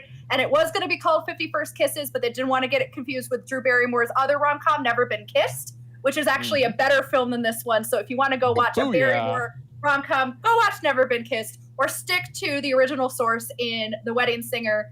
I will say, Yeah, we don't know for sure if The Wedding Singer will hold up. Maybe it'll be filled with raunchy comedy we don't remember. I watch The Wedding Singer all the time, and I've watched it with my family, and it's so different. It's so different. All right, It's actually shall good. see. Actually, wow, actually good. It's actually good. Paul, Actually good. Yeah. why don't you give me an actually good final rating for you? You had predicted tragic as well. Did it stay the That's same right. or change? I was surprised how much I enjoyed this film this time around. Oh, okay. Not enough to rate it a class. But it did bump it up to a nostalgic. I think Really? if you enjoyed Okay, this wow. movie, you might enjoy. And I mean, Ashley aside, I think you might enjoy it because maybe you're the kind of person that likes this humor and the romance. Mhm. If you haven't seen it, I would definitely not recommend seeing. Go watch Ever After or Never Been Kissed or The Wedding Singer. Definitely or check out The E.T. Wedding No, Singer. don't watch E.T. Never Yes, watch E.T. watch Never watch E.T. E.T. Stay away from E.T. E.T.'s already home, and he won't even watch his own movie. So Exactly. Wow. But I rate it nostalgic. Nostalgic. For the people out there who actually like this film. I got So- your back. So I was all gung ho on probably I predicted classic. I was pretty much prepared to give this a classic, but after hearing your guys' actual thoughts on this, especially in the dislike section, I feel like you guys are sort of, that makes a lot of sense, and But not one of enough. us. One of us.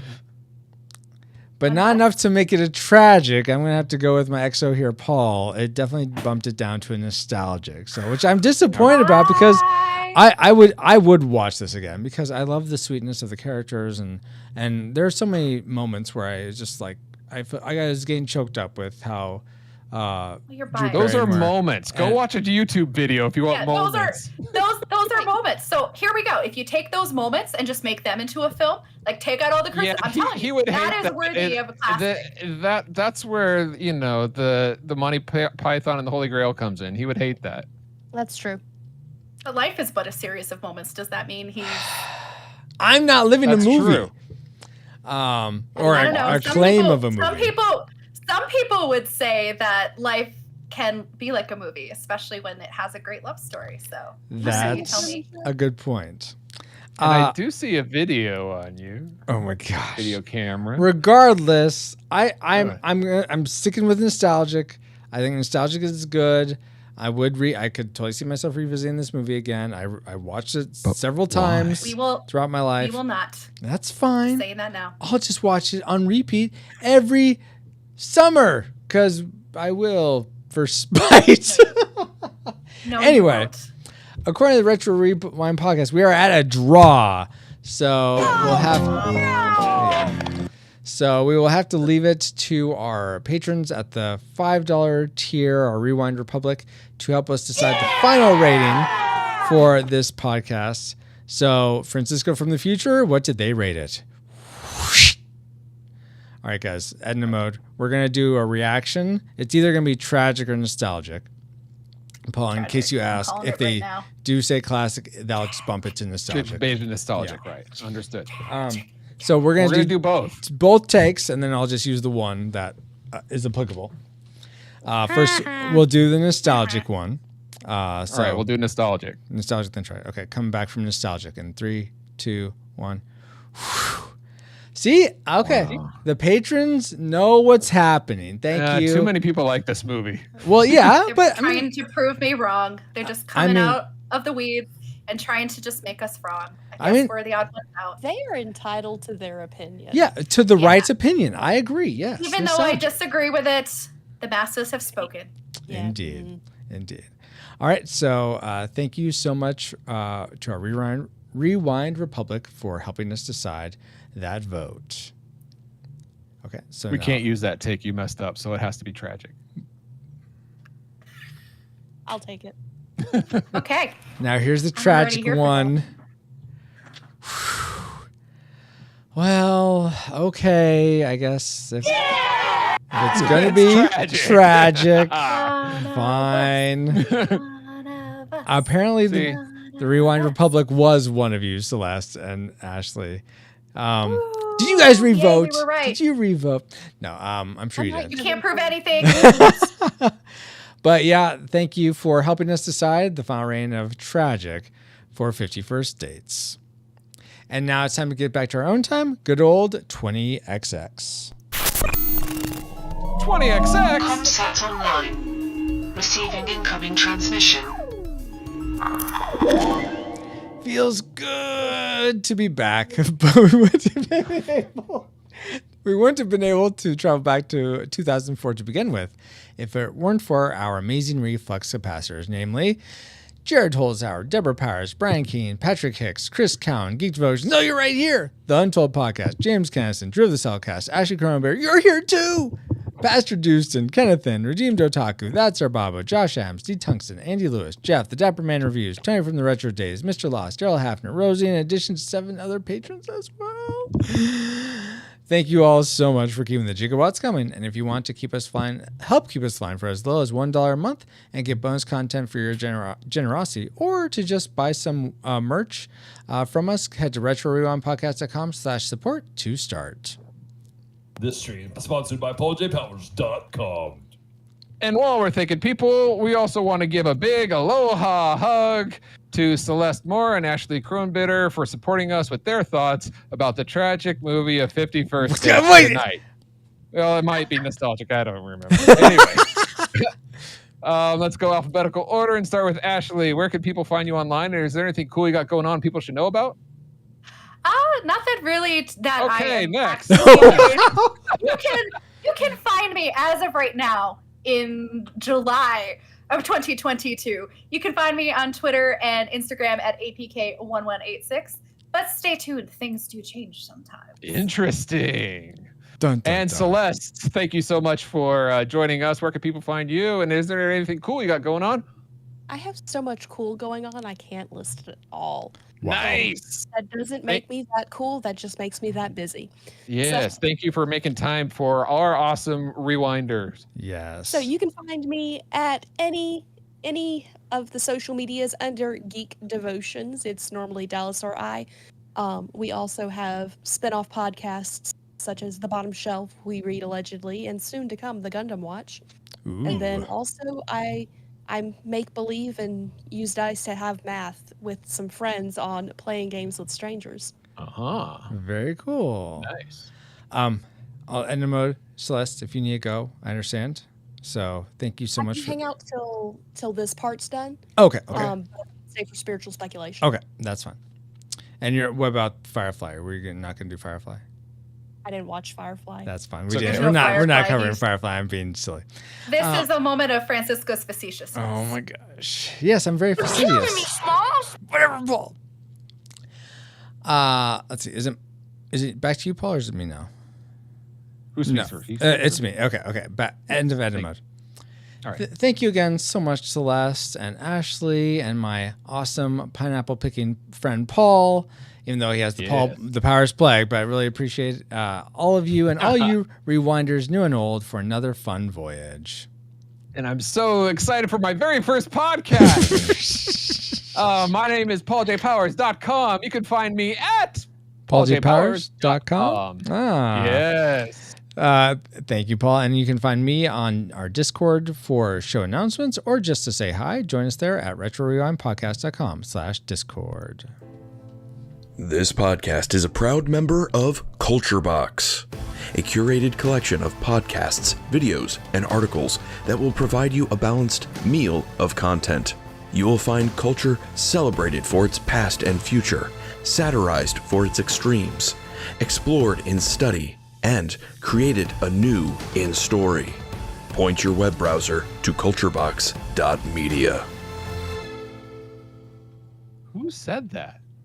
Anyway, we are now part of Culture Box Media Network. Find all shows unpacking truth through story, comedy, and geekery at culturebox.media.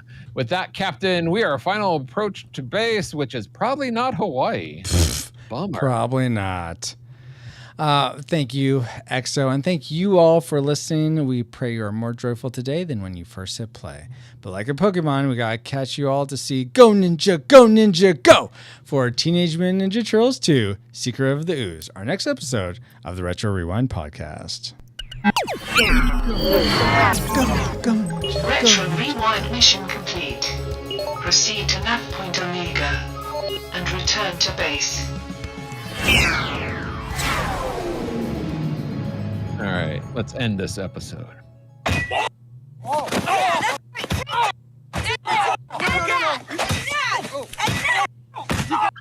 You got it. Enough. Are you okay? I'll be right back. No, I think he's had enough. Oh, I'm sorry.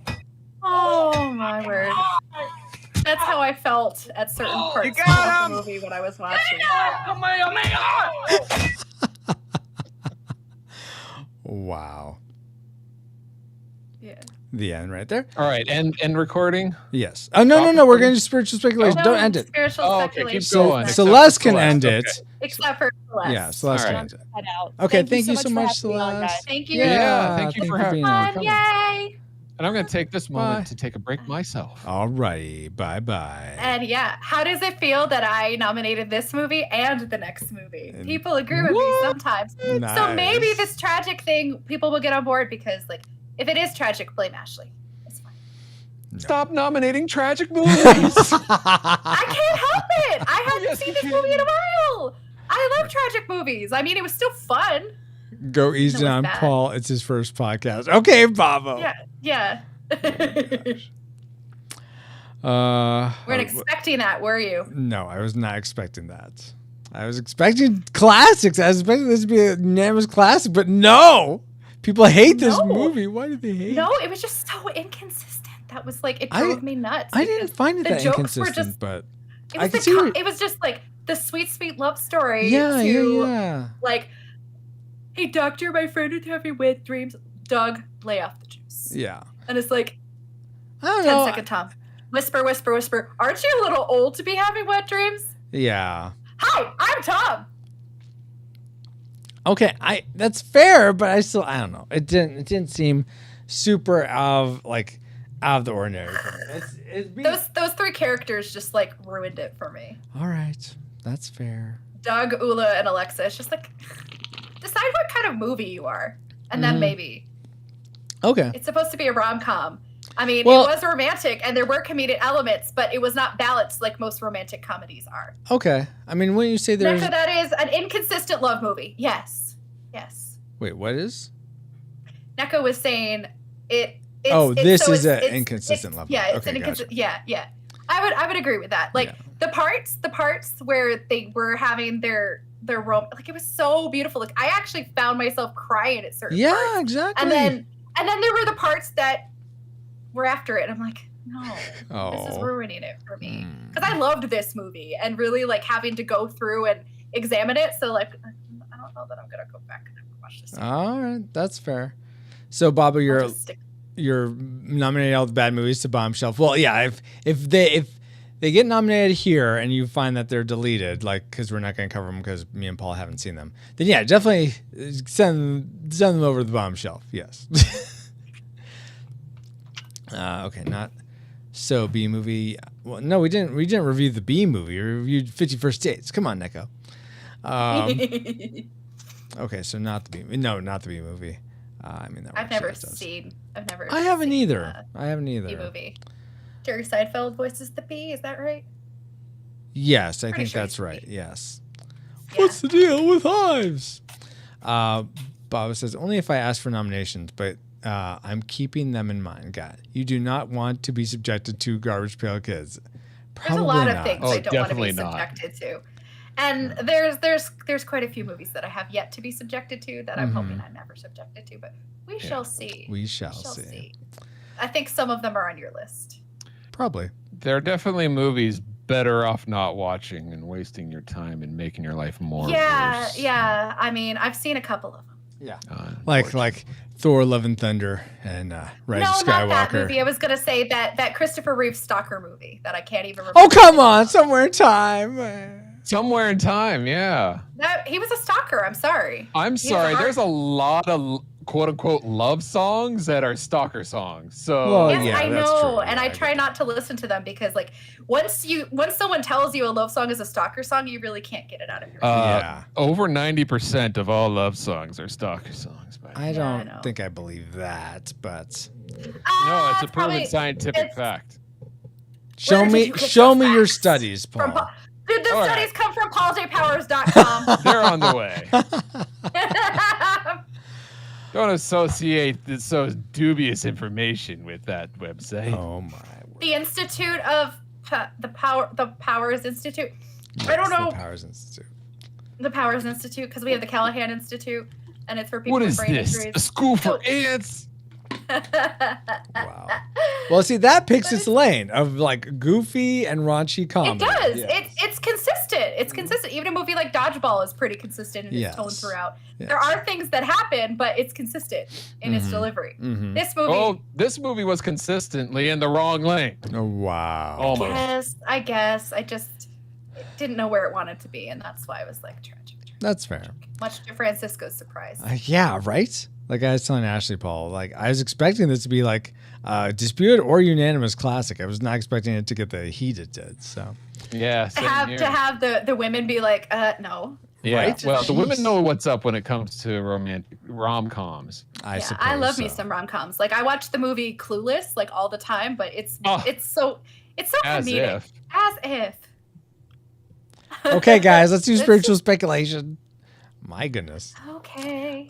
Did either of you have one? I have one, but I don't know if either of you do. I have some thoughts, but nothing really cohesive. Okay. Well, we'll start with you. Mine is a bit more cohesive. But we'll start with yours, Ashley. You, Paul? Do you have one? I have nothing, but I can comment. Okay. Well, you know that this movie had about as much emotional depth as a puddle, so we'll see what happens.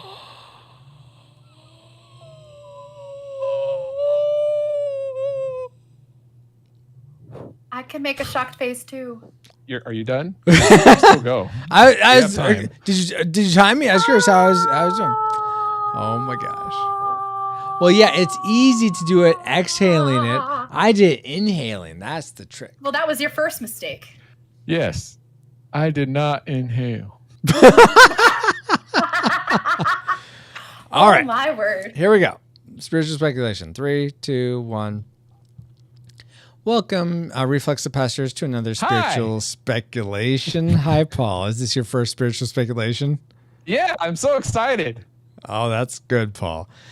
This spiritual speculation is coupled with our review of 50 First Dates, which you can check out at retrorewindpodcast.com/255. You don't have to have listened to that review, but oftentimes the joke like we just made carries over from that. So it would behoove you to listen to that first. But we're going to get into the spiritual themes and promptings that rewatching this movie caused us to think about. But first, let's go around real quick and sort of baseline, let you know who we are, go around and say who we are, what our spiritual faith life was like growing up, and what we currently believe today, or where our faith lands today. So I'll start. My name is Francisco. I was raised Presbyterian and currently a non-denominational Protestant Christian.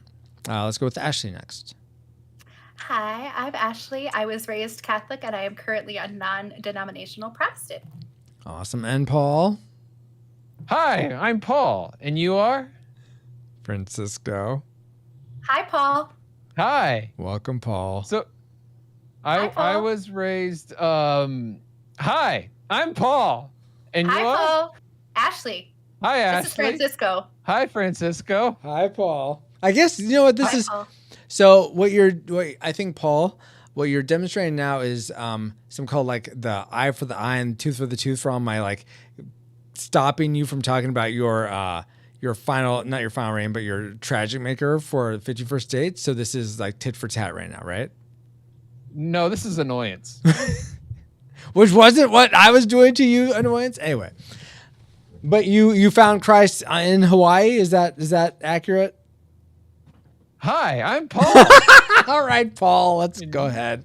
Hi, Paul. So let's go ahead and start with Ashley. What about this movie brought spiritual thoughts or ideas to your mind while you watched it? Well, honestly, I was thinking a lot about the character of Henry and just all of the sacrifices that he made, the sacrifices that were made by the Whitmore family. And it really just started making me think about sacrifice and what it looks like, the things that we sacrifice as Christians and the things that Christ sacrificed for us, like him being the ultimate sacrifice and kind of what it meant to basically like sacrifice it all and take up our own crosses and follow him, and just the extent of what, and because sacrifice was such a huge part of this movie, the things that you give up. But it also made me start thinking about like just giving up everything to get the ultimate gift of Christ. So that's ultimately where I landed. And I was like, you know what? The things that we sacrificed are nothing to what he sacrificed for us. And that's usually what I think of when the word sacrifice comes up, and not just the Elton John song. Nice.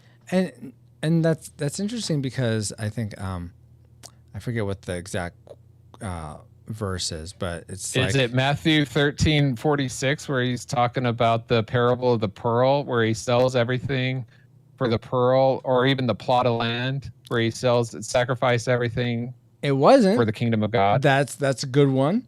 No, I was thinking more of the one where it says, He who seeks his life will lose it, but he who seeks who follows me will find it. Yes. I forget how that goes. Luke, it's both in Luke and Matthew because they copied each other's homework. 17:33 says, whoever the New International says, whoever tries to keep their life will lose it. Whoever loses their life will preserve it. Okay, thank you. And the Matthew 16:25 in NIV says, whoever wants to save their life will lose it, and whoever loses their life for me, meaning Jesus saying this, will find it. Yeah. And so I think this was almost like a parable or analogy to that, because Henry was willing to give up his desire. That makes me want me to change my rating. Really? To tragic how they treated this parable with all the sexual humor and stuff. That's a good point. And I mean, it is kind of like a 21st century parable, and you got to remember that we live in a fallen world, and I guess you can kind of take anything with a grain of salt and take that critical lens and make it applicable. You made an unbiblically sound movie. Good for you. And I mean, that's most of what's out there. But, you could find a nugget, a pearl, if you will, a pearl of something going back worthy. to the precious pearl. Back to the precious pearl. But you could find that pearl in there and find a lesson pretty much in anything that you watch. Even if the lesson is what this movie did, don't do any of that. But I do like the analogy that you're bringing up, how it mirrors that. Yeah, because he was wanting to sacrifice going to see the walruses and all that to stay with Lucy, and ultimately that's what he did, and he got the walruses anyway along with Lucy. So it's because he did sacrifice so much. And then think of it this way, okay? So and then there's another sacrifice that's made in this movie as well. It's a shorter term sacrifice that's made by another character.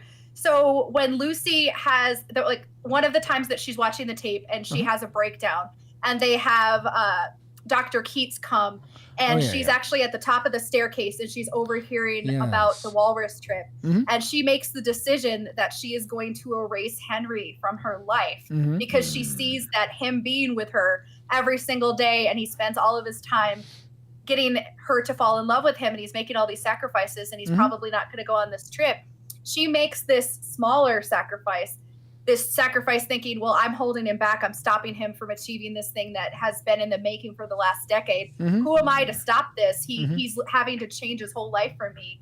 So she actually makes the sacrifice to erase him from her life, thinking that by doing so, that is going to set him up where he has no obligations anymore and he can go out and take that trip, when he is preparing for it, but it goes a little bit differently than she expected, because she starts having those dreams, and he's hinted at by her father that she remembers you, and it turns out differently, but she thinks she's making a huge sacrifice in order to enable him to do something more, while he was sacrificing to her to have a consistent relationship and try to make her life better by being a constant presence. Even though she didn't remember him, he wanted to make some normalcy for her and create that life and not have her miss out just because of something that she's challenged by not having that short-term memory. I get that. I'm wondering if it was. I get the sentiment in her wanting to not wanting him to sacrifice so much for her and to have a life. I don't know. I feel like that was sort of short-sighted though, because I feel like there's a lot of life that you can have in the service of others, and especially someone that you love. So I feel I think. I get why it was part of the movie. I do understand that she was sacrificing that love and that romance because she thought it would be better for him. But I don't know if You're holding me back. Okay, go ahead, Paul. Go for it. No, that's what. That's what she thought. I thought you've been like weighing this whole time, and you're like, "Where's the sacrifice for me?" All right, that's fair. But yeah, excellent point to bring up, Ashley, about sacrifice and how it's a certainly a Hollywood reflection, but a reflection nonetheless of God's ultimate sacrifice for us and His Son of Jesus.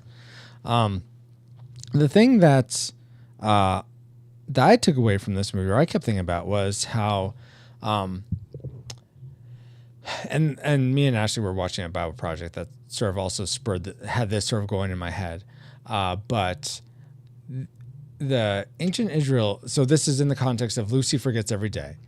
And the Israelites, God would deliver them from so many things over and over again. And they would seemingly forget, like the next day, like they get to. Let's go back to Egypt. Yeah, Mount Sinai. Let's build a golden idol. Yeah. Obviously, God's abandoned us. What are you talking about? It's because Moses isn't here to guide us for.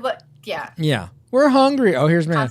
We want meat. We need here's constant quail. Reinforcement. Yeah, it's so. What I think is great and something that God asks the Israelites to do again and again is to make a sort of a mound of stones or a pile of stones. 12 stones. Yeah, to remember how God delivered us, whether it's like Joshua at the Jordan, they took 12 stones for the 12 tribes of Israel and made a stone. Israel / Jacob, right? Was Israel's name before? Jacob's name is Israel. Okay. Jacob's name is Israel. Yeah. He sent up a stone mount from the one he slept on the night when he wrestled with God. He put oil over it. He set up a stone pile there. So there's these moments of like. And he was into hip hop afterwards. You get it? Because the angel or God touched him in the hip, and he had the pop. Yes. His name. I had not heard that one before, Paul. Nice. That works on so many levels. Yeah. But I think that's just a good reminder to us that we need to, whether it's journaling or other things, and I am not great at this, but it is a good practice when I do it of he said doo-doo. I did say doo-doo. Of sort of writing something down or actually constructing something that reminds you this is a time that God showed up, because there will be all these times where you will forget and you'll think God's abandoned me, but He really hasn't. He's just right there. You just sometimes have to wait. God hasn't abandoned you. He's right there watching you suffer. Wow. I mean, and there's so suffering many, with you, yes. Yeah, suffering with you through it, because He's already on the other side and He's going to deliver you through. Because if you go back to Scripture itself, He says, He will not fail you, He will not forsake you. And that's what you have to remember. Yeah, exactly. If you can. Exactly. Absolutely. God's got your back more than anyone else will. So. Absolutely. Sees you through all the wildernesses of life. So just remember, like, even in the struggles, He will not fail you. He will not forsake you. He is already, He's before you and behind you. He's already on the other side of all the things that you're going through, and you're not alone. Absolutely. Awesome. So that's the only point I had. But any other thoughts or spiritual wonderments that came up? Let's see. We in chat, I think Sir Jaziel says, "Here's your reminder that Sir Jaziel loves you." Thank you, Sir Jaziel. We love you too. But if not, going once, going twice. You won't have to say Bueller multiple times. I won't. No, this was not Ferris Bueller's Day Off. But thank you, Paul, for being on your first spiritual speculation in your first podcast. It's my first time. Thanks for having me. Yeah, no problem, Paul. How do you think it went? Hi, I'm Paul. Hi, Paul. Hi, Paul. Glad you're here. And you are? I'm Francisco. This is Ashley. Hi, I'm Paul. Hi, Paul. Hi, Paul. All right. Well, for me, for Ashley, and for Paul, we bid you all. Well, I should say thank you, Reflexive Pastors, for making this content possible. Hopefully, it was enriched your life, gave you something to think about. But for me, for Ashley, and for Paul, we bid you all shalom. That means peace. Yes, it does. And all the baby faces. Oh my gosh, Paul. All right, thank you so much, Neko and Sir Jaziel, Bobo. Let's see, anyone else here that I noticed? Paul, of course. Stacy from before. But thank you all so much for being here, guys. Hopefully you enjoyed the show. We will be back. Yeah, thanks for coming. We'll be back tomorrow morning for Saricade Adventures. Playing, let's see, Unbound. I'm probably going to beat Unbound tomorrow. So if you've been enjoying that, thank you, Paul. And then playing Ni no Kuni after that. I get the feeling that Ni no Kuni is going to become another Earthbound. Like I've just gave the sense that's a long game, but we'll see. It's still fun though. I'm really enjoying it. And then we're gonna the community game. I think what did I put? I want to do Mario Kart. Well, no, it's not. Yeah, I don't think it's Mario Kart. I think what about Shredder's Revenge? I don't think it's Shredder's Revenge. I think it's Pokemon Unite. Can we let's check. Let's check. I actually hope it's not Shredder's Revenge because I can't make it tomorrow. Okay, all right. I don't know. I know everyone's seen everything now. All the stuff. I'm gonna go back to this because I need you guys seen everything. It's Pokemon Unite. It's Pokemon Unite. Thank you, All Pokemon right. Unite. Thank you. Yeah, even Bill Murray there says thank you. I have that game, but I will not play because I don't know how to play it. Fair enough. Peppa Pig, Fall Guys? No, I guess I could do Fall Guys. I did get Fall Guys. But... I would play Fall Guys. I'd get it on my computer and I'd play badly. All right, maybe I'll do Fall Guys then. I'll do something different. Different. All right, I'll do Fall Guys tomorrow, guys. That's what we'll do. Yay, Fall Guys with Francisco. It's alliteration. But and then no stream tomorrow because I'm gonna have a very full day on Sunday. You just talked how you're streaming tomorrow. Tomorrow evening. Oh. Like I'm not doing Chrono Trigger tomorrow that. evening. Yes. Okay. Clarify that. Because clarification about Chrono Trigger, not gonna happen. Exactly. Yeah, stream tomorrow, but no stream tomorrow, Bob. Exactly. Yeah, clear as mud. He's 100% right on. But we'll catch you next week. Is not a podcast. We will be doing Chrono Trigger next Friday. But until then, guys, talk to you later. Here's your stream face.